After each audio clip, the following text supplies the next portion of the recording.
Hello and welcome to your Friday News at Noon. Thank you for tuning in. I'm Jurnee Taylor. The day has finally arrived where we can truly rejoice in having a nice weekend ahead.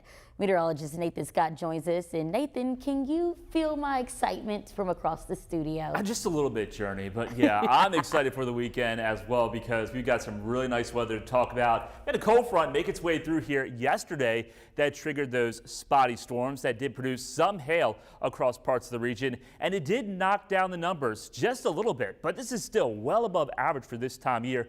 Ladies and gentlemen, temperatures are into the mid-60s across most of central Arkansas. We've got plentiful sunshine, and we take a look at the 24-hour temperature difference. It's just a touch cooler. About 3 degrees cooler here in Little Rock compared to 24 hours ago. 9 degrees cooler in Fort Smith. That wind just adds a little coolness to the air when you step outside. It's coming in from the north-northwest, about 10 to as high as 20 miles per hour. So some of you may need a jacket. But temperatures today, we're warming up into the upper 60s to probably lower 70s into South Arkansas.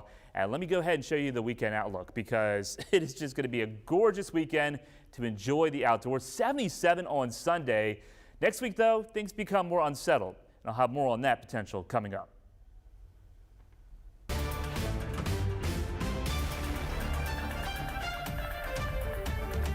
With early voting now in full swing, some say they feel a sense of security in the process.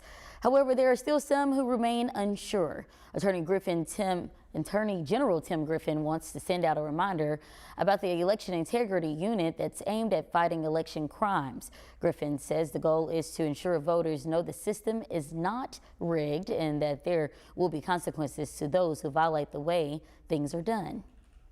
It's really important that voters have confidence in our election system and the integrity of voting in Arkansas. The good news is we have a great track record in Arkansas of secure elections. And as a reminder, the Arkansas primaries take place on March 5th. Early voting is now underway and will last until March 4th. And another issue could join the November ballot after the Attorney General recently approved an amendment that expands medical marijuana. The legislation includes a revision of several items from the original marijuana program passed back in 2016. That includes a wider variety of illnesses that will be eligible for a person to get a marijuana card. And for those who already have one, there's a possibility for a longer renewal period. It's retroactive. As soon as this passes, if you have a card, you get 2 years extended to it immediately. The ballot will also have an option that allows patients to grow their own marijuana plants. If passed, you'll be allowed to have up to 7 of those plants. But residents in Bryant will soon notice more stability in their water bill as the city is set to get its water from an independent source in Saline County in the near future. Though it's something that's been in the works for some time now, residents say they're excited for this change. To see it all start to finally come together is really exciting because, you know, I may not be around in 50 years, but I want the people who live in our community, who live in our city, to have that reliable source. The city's mayor says while residents won't see a change right away, they can expect to see some progress as time moves on. And recovery efforts continue after last year's devastating tornado ripped through some communities. Summit Utilities announcing a new partnership that aims to restore the green. The Tree Project will replant native trees in impacted areas. We have more info on how to get trees planted in your area on THV11.com. Major changes are on the way for Pine Bluff, according to Mayor Shirley Washington. She touched on a number of things during the State of the City address last night. A big spotlight was placed on boosting efforts to lower crime rates around town. She plans to do so by including new officers, longer patrols, and even a new website for the police department. The mayor is also shining a light on transforming the city by focusing on its future ahead. Our future rests in our youth. We must change the culture, and the only way we can do that is that we build character and hope in our young people. The mayor reassures that though plenty of progress has been made in the last year, the city continues to work to get much more accomplished. Well, staying in Jefferson County, an administrator with the Juvenile Detention Center has been fired for unnecessary use of force. The sheriff's office says Eric Hobbs used pepper spray 3 different times on a juvenile detainee last month. After reviewing the security footage, what police saw did not match up with the story Hobbs initially told them. Authorities say there was no threat to Hobbs. A Jacksonville woman is behind bars facing charges related to capital murder. Leslie Marino was taken into custody for the death of a 65-year-old man. Police say after responding to a shooting near the Cloverdale Road intersection, they found Julio Caesar shot dead in his home. Marino also faces charges of aggravated robbery.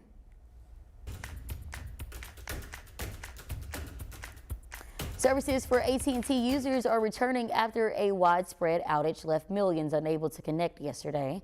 The company says the outage was a result for a technical error. In a statement released by a company spokesperson, AT&T says, quote, "Keeping our customers connected remains our top priority, and we are taking steps to ensure our customers do not experience that again in the future," end quote. On Capitol Hill, President Biden announcing new rounds of economic sanctions on Russia in response to the ongoing war in Ukraine. Natalie Brand gets you caught up. On the eve of the 2-year mark since Russia invaded Ukraine, the Biden administration says it's going after the Kremlin's war machine. We in the United States are going to continue to ensure that Putin pays the price for his aggression abroad and repression at home. Issuing more than 600 new sanctions on companies, banks, and individuals Friday. They target suppliers, such as the company that makes the steel used in Russia's attack helicopters, and include people and businesses outside of Russia that supply the military. Will they make an impact? George Washington research professor Bob Ortung is an expert on the region. Putin is dead set on continuing the war, continuing the invasion. So he'll likely find other sources of support for his military machine because that's his top priority. The U.S. also sanctioned individuals involved in the imprisonment of Russian opposition leader Alexei Navalny, who died in jail 1 week ago. In San Francisco Thursday, President Biden met with his widow Yulia Navalny and their daughter, who is attending Stanford University. Make no mistake, Putin is responsible for Alexei's death. The president said he hopes the new sanctions will force Russian President Vladimir Putin to pay a steeper price for his aggression. The White House also warns Ukraine is running dangerously low on ammunition and supplies while it waits for Congress to authorize more. Thank you so much. Senate Majority Leader Chuck Schumer led a group of senators to Ukraine Friday. It comes 10 days after the U.S. Senate passed a foreign aid package that's now held up in the House. This is an existential question for the West. We have to make sure that Russia doesn't win the war. And I think that point will become clear even in the American political system. Professor Ortung says he believes a coalition of moderate lawmakers will come together to deliver the much-needed aid. Natalie Brand, CBS News, the White House. Republican candidates are making their final push to get support behind them ahead of the South Carolina primaries. Former President Donald Trump and former UN Ambassador Nikki Haley will face off this Saturday. But as of now, polls show Trump already has a commanding lead. And the recent ruling by the Alabama Supreme Court is yet again placing reproductive rights at center stage. We need to make sure that embryos are protected. I personally believe an embryo is a baby. I took historic action to protect the unborn. Vice President Kamala Harris spoke in Michigan the other day, where she places blame on former President Trump for the recent IVF decision. Data breaches seem to be more common across the country. A look at what's fueling the trend and how you can stay protected. Nathan? And we got beautiful blue skies out there, Jurnee. Just a perfect way to close out the work week. Very comfortable temperatures. And you know what? It's sticking around for the weekend. Now, we do have some more active weather to talk about going into next week. I'll have more on those chances coming up.